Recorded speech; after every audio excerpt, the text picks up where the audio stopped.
first off, to be able to code switch is you have to have a great understanding of knowledge of self.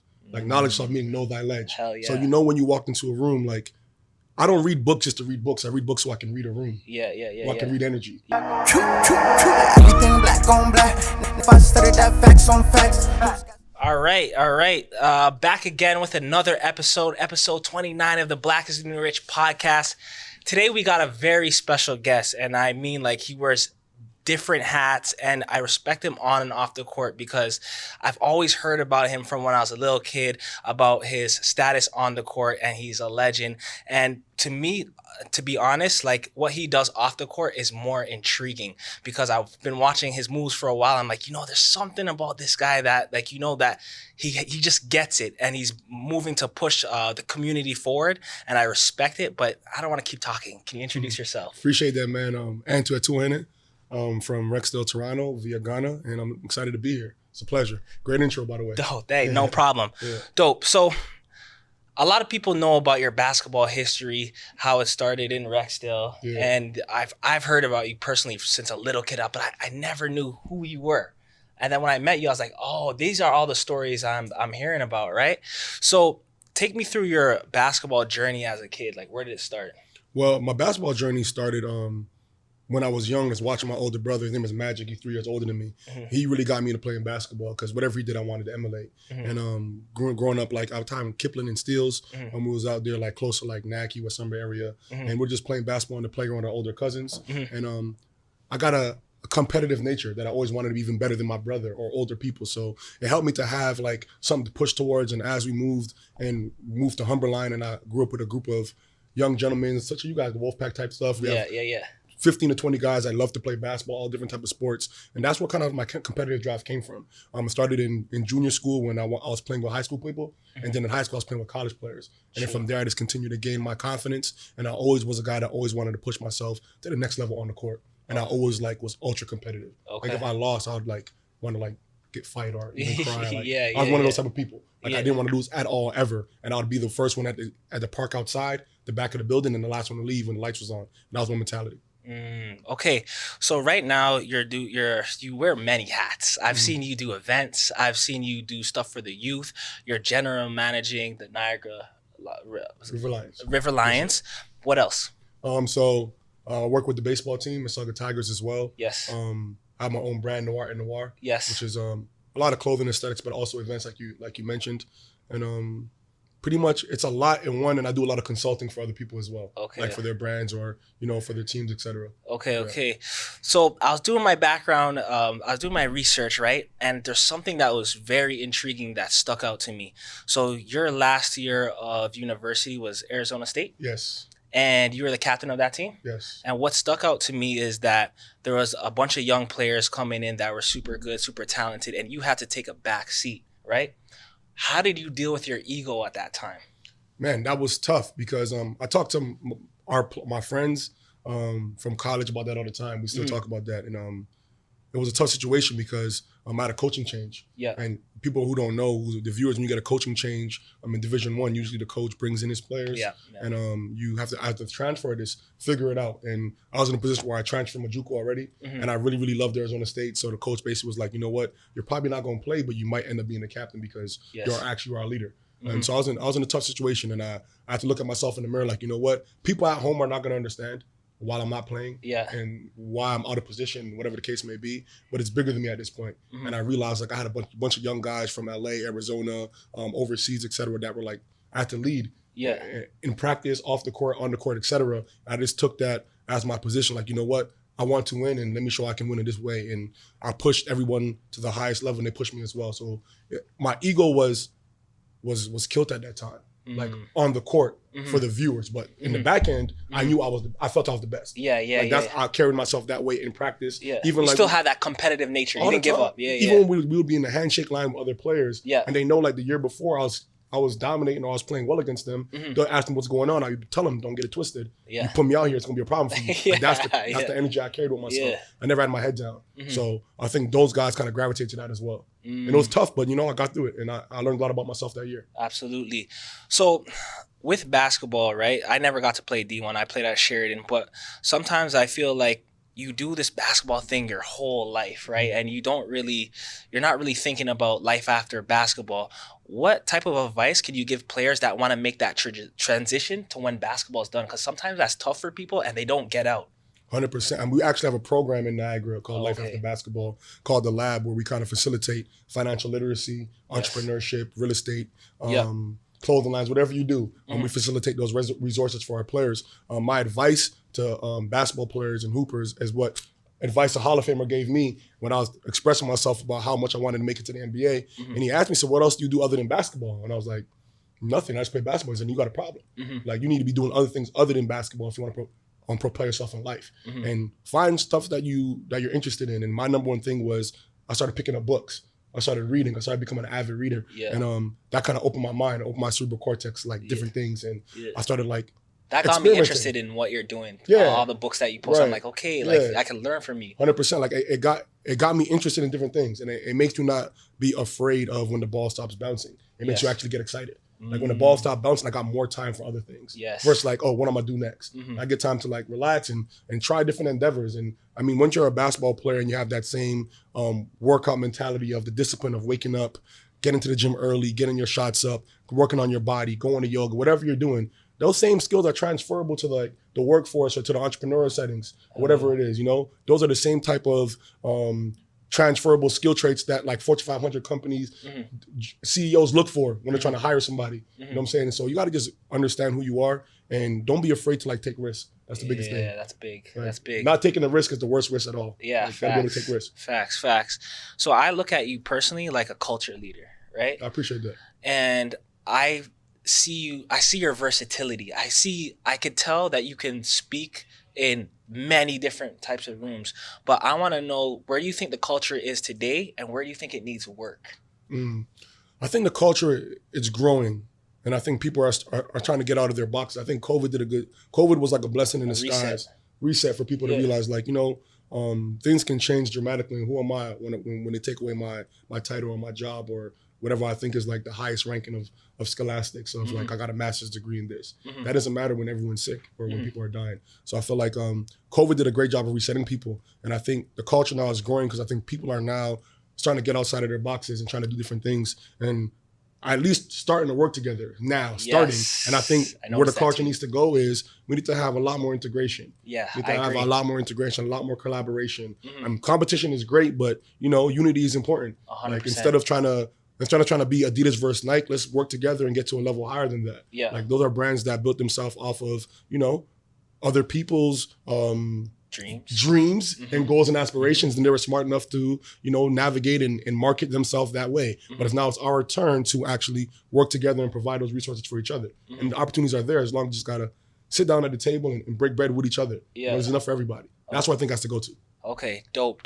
And one thing I noticed about you, like I said, you can go in any type of room and be yourself, right? But I feel like that's hard for a lot of people. So you hear the terms like code switching, right? So how do you do that and be authentic to yourself? Right. Well, that's a great question. First off, to be able to code switch is you have to have a great understanding of knowledge of self. Like knowledge of self meaning know thy ledge. Hell yeah. So you know when you walk into a room, like, I don't read books just to read books. I read books so I can read a room. I can read energy. Like reading books is like, it's kind of like the in-between of what life is about. Like just picking up a book and reading it start to finish. Some books you got to rush through. Some books you got to sip. Some books you got to put down and come back later. But it's the same type of environment when I go into like a Fortune 500 company meeting, or when I go into a locker room with my players, or when I go into a board meeting. Like my ability to read the room is impeccable because I read so many books. And that's the number one thing. You got to be able to code switch, but know where you are. And when you know who you are, it's easier. So I can go in as me all the time. But do I need to be on 10 all the time? No. Like when I walk into a room of people who may not know my tone, I may have to tone it down a little bit because I can come off aggressive if they don't know my tone. Now when I'm in the locker room with my guys, they know like this is how I really am. So like there's another version of me. I break it up in portions of like my energy and how I feel. But the number one thing is to code switch. You have to know who you are. And you can't be afraid of who you are or like, it comes with a supreme confidence. Almost like a conviction of like, this is who I am. Also to it, is it important to know what you want as well? Yes. Great question. Know what you want, but know what others want. Like add value. Know where you can add value. Because a lot of people, I don't want to say a lot of people, some people have a sense of entitlement and they walk into rooms thinking like, I'm that person that you guys need to talk to. Yeah. When in all actuality, if you're not adding value to the room, you shouldn't be in the room. Yeah. Like if you're the smartest person in the group chat, you got to get out the group chat. Yeah. You got to add value to rooms that you go into, or they won't keep you on. Yeah. Okay, dope. So right now you're the GM of the Niagara River Lions, and I see the culture here. The first time I was at the game, I was like, something's different over here, right? And I just know that I noticed the unity of the team, and I noticed how I watch body language. So I was watching you engage with the team after the game. What are you doing that's different out here? I think not just myself, credit to our staff.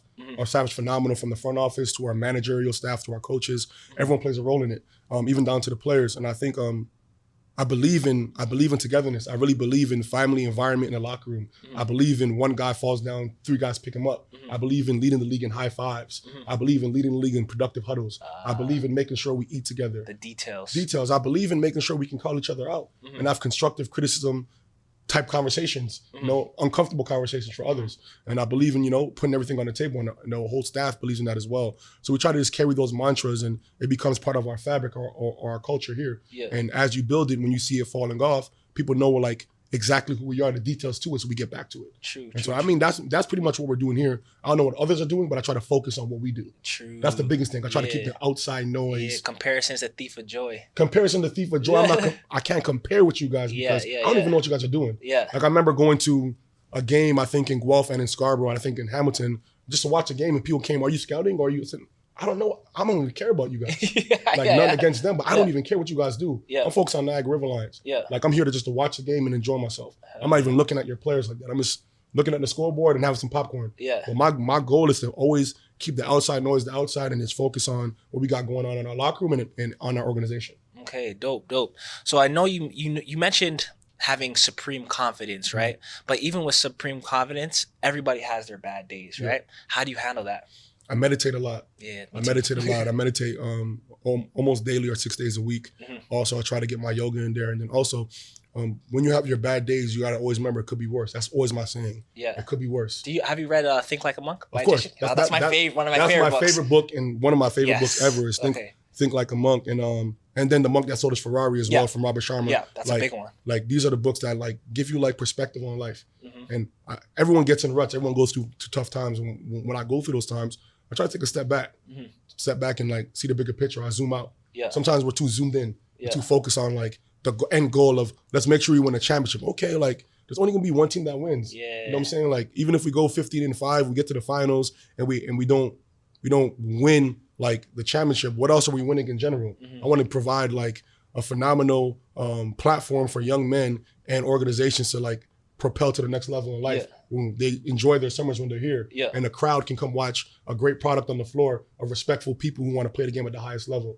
And people can take that away when they go home. Like, listen, I watch a good basketball game. Yeah. And the players can go back to their next spot like, yo, I enjoyed my time in Niagara. The experience. The experience is everything. Yeah. So like, you got to zoom out sometimes. Like sometimes you got to sit back and look like, man, I went from, doing floaters at Arizona State to like helping young men get to their goals. And it's a blessing at the end of the day. Sorry, not the end of the day, at the beginning of the day. Yeah. I don't like to end the day with that. Yeah. Okay, dope. So what does generational wealth look like to you? And how are you starting to accumulate that? Man, generational wealth is everything. I have a son, he's 10 months now, Amari Prince, and thank you. And first yeah. Oh, congrats. And appreciate it. And generational wealth is more than just like finances. Generational wealth for me goes more so resources, emotional intelligence, relationships, relationship equity. Not just teaching my son, but showing him, like demonstrating like this is how you build a network that can help you for the rest of your life. Yeah. It's not all about finances. You think it's all about finances. The richest people the most wealthiest people don't use their money. Yeah. They have relationships where they can come make a phone call and they get a private jet. Yeah, exactly. They make a phone call and they get first class. They make a phone call, they go into whatever restaurant they want because their friend owns it, and maybe they leave a good tip. Yeah. And that's how the money circulates in type of generation that they do. So for me, I want to just demonstrate like to the next generation coming up that it's more than just having finances. It's all about how you treat people and adding value to others. And now it builds up your wealth because wealth comes in different ways. Yeah. Wealth comes in different ways, and how you show people respect, admiration, care, all that stuff builds wealth. So I want to show my son how to build wealth that way. Okay. And not just finances. And then teach him how to use finances when it comes to money. True. So for like the older guys, let's say like the guys on your team right now, and when they came to the team, they weren't really thinking about generational wealth. What type of lessons are you teaching them now to start open up their mind? You know what? A big lesson I can when I talk with my players, like I don't try to like force things towards them. I just try to like plant seeds and lead by example. Yeah. You know, and if you want to understand the flower, you sometimes come and study the seed. Yeah. So they see how I move and they see how I'm navigating maybe, and you know these guys they're intrigued by it. You know, I pride myself in being a visual representation of like, you know, a confident, you know, leader, not just color, skin color, but you know, just confident leader. Period. Yeah. That you know, just I mean what I say and say what I mean and get things done. And whatever it is that they need, I'm gonna figure out the best way to do it, and then also teach them while I'm doing it. So like there's like an educational component there. And when we talk about stuff like that, I just teach them the game that I got. Yeah. You know, and tell them to take it further. That's the biggest thing I can do. Yeah. Okay. Dope. Do you see yourself general managing an NBA team? Yeah, for sure. I mean, those opportunities are coming around, and a couple calls came in this year. How do you even get how do you even get into general managing? Like, what's the criteria there? You know what? I didn't even know. I mean, I was managing like a couple of my friends that are in the NBA and helping out with different things, and then obviously doing event management. True. And you know, it kind of landed on my lap, and I always had a thing for putting teams together and building culture. Yeah. And I think people get into it different ways. Okay. That was my way of getting into it because I already had a niche for it. Yeah. And I felt like, you know, I was really good at understanding, you know, what pieces go well together. True. My last year at Arizona State, when I was the captain, I didn't play. I would go to the coach like, you know what, this lineup don't go well together. Add this guy to that lineup. He'd be like, okay, Twee, I see what you see. So that all like, that counts. all that counted. Like me not seeing the bigger picture then, but understanding it now, that helped build me to where I am now. Yeah. You have to sit back and zoom out and not think about myself and put others first was important to me. Yeah. Important to the team. That, actually, to be honest, that in my opinion, that's like real leadership. 100%. You know, that you don't teach in a way that I'm better than you, but you kind of bring down people to your level and then teach in that way. Yes, my biggest thing is trying to help people see their light. Exactly. Other than seeing my light. Exactly. Show them their light. That's important to me. Exactly. So I know you got a nonprofit, right? Yeah. Talk to me about that. So I have a nonprofit with a couple partners called Youth R Us. We started in like 2010. It's predominantly in Rexdale. We also had like a mini prep program out of there with YRU. We get like players who didn't get as much exposure basketball wise. We have like an incubator called Score 4D, like dedication, determination, discipline equals dreams. Okay. We got to score 40 points in our course to actually graduate with different like components. Okay, that's sick. So it was dope. It was great, man. I learned a lot through it. You built it from the ground up? From the ground up. Wow. That was my That's first amazing. project after basketball. Yeah, it was like yeah, Youth R Us. And we haven't done much with it since COVID. Okay. But before we do like basketball tournaments, events, we had the how to be a rising student athlete when you're in grade 7, grade 8, grade 9 with Slam Magazine years ago. We had a lot of people in it. And we built like a great database through that with players and be able to build relationships with players now that are in college and in the NBA that came from that program. So it was great. That's dope. What would you tell your 20-year-old self with all the experience that you've been through? I'll tell my 20-year-old self to enjoy the moments more. I think when I was 20, I was rushing a lot. Yeah, and how so? I wasn't very patient. Like I wanted things right away. Like I wanted to get to the NBA. I wanted to get the best deal overseas. I wanted to come back home and do this, that, and the third. I wasn't very patient. I wasn't really looking at the bigger picture. In the moment. I didn't enjoy the moments like I should have. Yeah. And I think as I matured I became a lot more patient. I enjoyed the little things and the subtle things. Yeah. And that's carried me to the next level, is being patient. Yeah. Okay, so you mentioned patience, right? So I'm going to kind of like take it back a little bit, right? So when things, actually I kind of asked you this already, but when things don't go your way, how important is patience come in? That's everything. Because when things don't go your way, you think it's not going your way, but it really is. Because that's the universe working things out for you. I remember there's one time I was supposed to take a flight from Houston to Toronto, and I had to get to Toronto in my mind like for Friday because I wanted to go out with my boys. Yeah. And the flight got delayed. Yeah. And I was so mad the flight got delayed for the whole night. Like we had to stay in Houston for the whole night. And I was so mad, like I can't believe this. And literally the next morning when I got to the flight, I met an important person. I'm not gonna say their name. Yeah. An important person that became my mentor, like to this day. I met them going on to the flight, and I'm and like, you would have never met them. Never met him. but never met him. And Wow. and this person lives in Houston, and I always looked up to this person because he's not just basketball, he's more in the music industry. Yeah. But he's done a phenomenal things. I have. Right. That's what I'm saying. So, and going onto the plane, I got an opportunity to meet him, shook his hand, and we talked the whole flight. Amazing. The whole flight, then literally exchanged numbers and got to Toronto. We went out for dinner the next day and sat down and built a relationship from there. And he taught me so much about life from that. Wow. But I was so much in a rush to get back to go out. Yeah. I would have missed the opportunity to meet someone that's been pivotal to my growth in life. Wow. So patience is everything. Cool.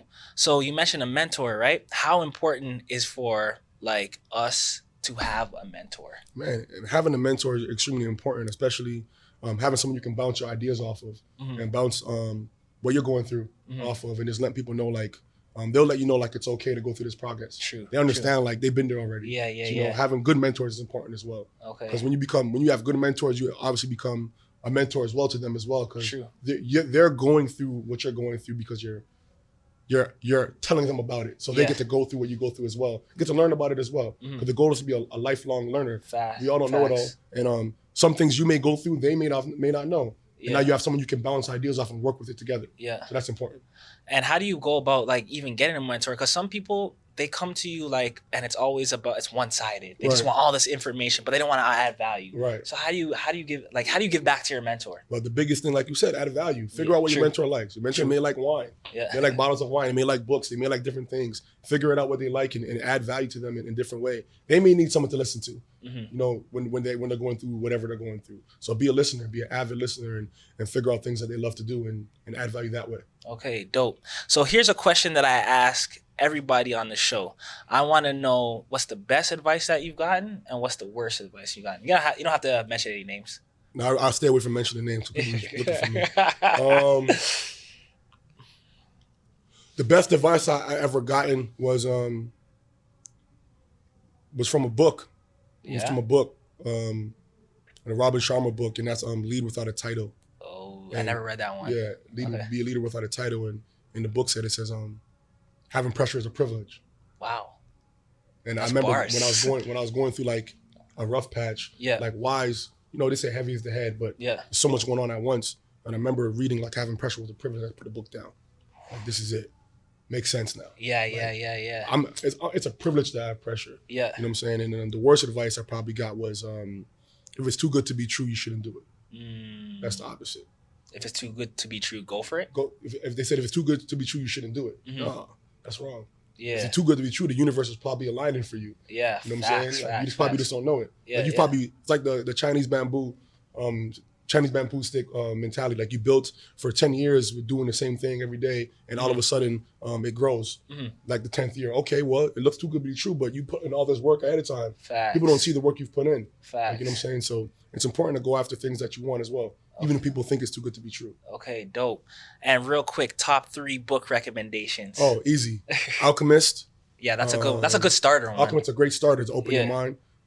Obviously, one of my favorite books. The Monk That Sold His Ferrari. Yeah, that's a good one too. Did you read the 5 a.m. Club by him? 5 a.m. I like that one too. Think Like a Monk up there? Think Like a Monk's up there, but I'm gonna go in a different direction. I'm gonna go with autobiography because this one is kind of like it makes you realize what people go through. This one, Think Every Little Step, Bobby Brown. Oh, really? Yeah. Interesting. A phenomenal read. Yeah. Like it's a phenomenal read. It just makes you realize what people go through. Like things he's been through, and it gave you a different perspective on the situation. Oh my gosh, on everything, on your life. You start thinking like, if this guy been through all of that, I can't complain about nothing. Yeah. He's still standing. You know what I'm saying? Like so much, you got to read it first, but it's so much, I don't want to call it negativity, but a lot of adversity, trials and tribulations to bounce back from. And he's still standing, so it's phenomenal read. Okay, dope, bro. So on the show, we want to make predictions. So in 5 years, I want to play this back. I'm like, Antwi said he was going to do that. Yeah. Where do you see yourself in 5 years? 5 years for sure, NBA general manager, for sure. Let's get it. Let's go. That one's an easy one. Yeah. NBA general manager, and also probably owning my own restaurant. Yeah? Yeah. You're into food? Yeah? I'm into experiences, right? Yeah, I want to bring it out. I want to get someone that's really, really good in the culinary side and bring an experience together. What type of restaurant would you have? I'm not sure yet. I just want to have a restaurant that has a lot of really, really high end, but has a lot of vibes going on. Okay. Like I want music. I want live bands. You know, I want special rooms. Yeah, special rooms. You can have hookah, play cards, whatever you want. My guys come in town, they have somewhere to go and politic, and have privacy in there as well, and it's a great atmosphere, great ambiance. Yeah. Okay. Dope. So, are there any last words that you can say to everybody, just about like mindset, and yeah, just about mindset? It's important to have the right people in your life. It's very important, because if people are not like giving energy to your goals and aspirations, are taken away from you. Okay. Like, it's important to have fountains in your life and not drains. True. Like, fountains give you energy and you can pour energy in back to them, and drains drain you from energy, and you have to really like eradicate that from your life. So the growth mindset is only as far as the people you put around you. True. Because if you're bouncing ideas off others and you're telling people about, yo, I got a goal of being an MA general manager, like, that ain't gonna work. Like, Yeah. who you think you are, Masai? Like, or you have people like, I'm gonna be an MA general. I can see that for you. Like, Yeah. They need to hire you now. Like, that's what the energy should be towards you. Yeah. Like being a fountain, versus when your friend has a clothing line or has something going on, they repost it for you. Yeah. Exactly. You know what I'm saying? And versus just reposting Rihanna being pregnant. Nothing against Rihanna, but it's all love. Exactly. But you never met her from a can of paint. Exactly. And that's important to have the right people around you. Like that, you are accumulation of the 4 or 5 more people you talk to the most. Okay. And make sure you have the right people in your circle. Okay. It's very important. That's the biggest thing. All right, yeah. One question, because you remind me of something. So in our culture, we like to say, "Oh, I'm with my day ones. I'm with my day ones." Mm-hmm. But sometimes our day ones can hinder us from growth. How do you break out of that? Man, that's